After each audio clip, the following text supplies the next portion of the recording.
Hey YouTube, we're back with a battle spot video for you. Today we're going up against Orlando, and we're bringing my normal team of 6 I usually use on battle spot. To be fair, they consist of Dino-Shroom the Breloom, who I absolutely love. She usually does really good work for me on battle spot. To be fair, she's a bit frail, so you have to be a little bit careful in what situations you use her in.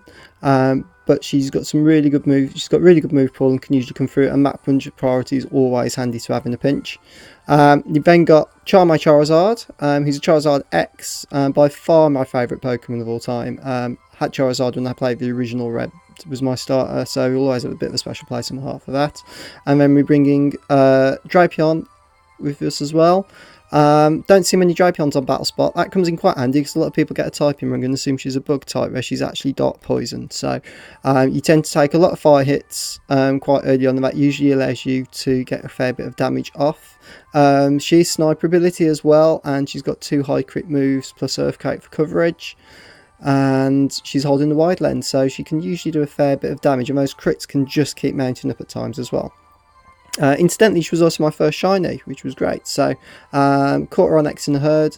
Only reason I caught her and didn't KO the whole herd of them was purely because she was a different colour to the others. Didn't know what a shiny was. They run around when I played Red and Silver originally, and X was the first time I got back into Pokemon since those 2 games. So Matt took her in, showed Matt at work, who's a much better Pokemon battler than I am, and helps out massively when we do tournaments at my store. So he then very slightly jealously told me that he was a shiny, not that he'd actually ever seen one in all the games he played, and I was lucky to catch one on my first game through. That side, we're now going against Orlando. So Orlando's bringing Mesprit with him. I think I always get the names wrong. If I've got it wrong, please let me know what it's called in the comment section. We always get the 3 of them mixed up. Mega Rayquaza and Primal Kyogre, I should say. Primal Kyogre, not Mega, Primal. Now, this is one of the interesting things with Battle Spot 3 battles, is you do tend to see a lot of the Primals and the Megas and the Legendaries. Don't see that many of them on ratings. All I ever seem to get on rating battles is Garchomp, Gengar, Talonflame teams, which gets very frustrating very quickly, which is partly why I prefer the 3 battles, because you tend to get a lot more variety in the Pokemon sets, and people are trying different move sets and interesting things out, which are always interesting and fun once you see them to learn and put in yourself. So it's going to be a bit of a challenging battle for us. After all, this is quite a power team. That Mega Rayquaza is going to be a big problem if it opens up and gets going, so we'll jump straight into the battle.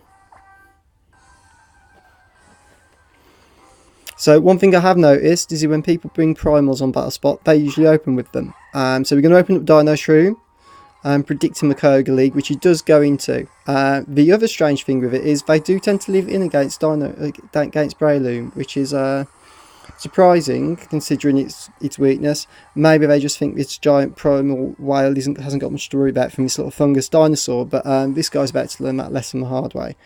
So heavy rain's going to begin to fall. It's not going to affect us too much. You're going to go straight up on Bullet Seed, and that's pretty much going to KO. Yeah, 2 shots from that is going to KO.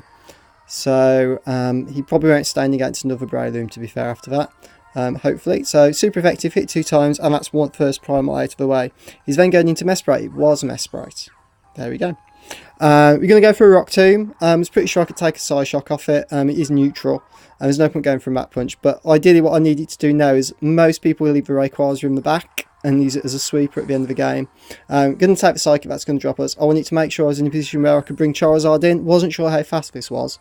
So the Rock Tomb really was just an attempt to try and drop its speed, which did pay off for us.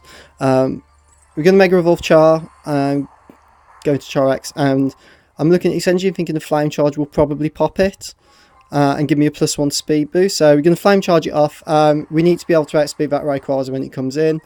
That's going to get us to +1. It's not going to quite OHKO it. It's going to take it down to about half. It's going to go for Future Sight. It's a bit of a strange attack to go for, obviously playing the long game. We're at +1 there though, so we don't need to worry about the Rayquaza too much. We're going to Dragon Claw, and that will kill the Mesprit off. We could have gone for another Flame Charge at +2, but we know at +1. I know at +1 outspeed the Rayquaza.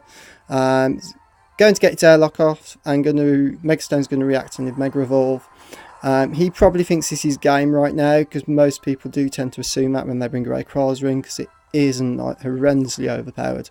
Dino-Shroom's going to kick in, but I know I outspeed it, and a Dragon Claw, as I've seen in future videos, should OHKO it. Yep, and there we go, and that's game. Ironically enough, the guy, Orlando did DC after that. Unfortunately left it too late, so I was still able to record the match to show you guys. And there we go. If you enjoyed that, please leave a like and comment in the comment section below. That'd be fantastic. And I'll speak to you all soon. Bye.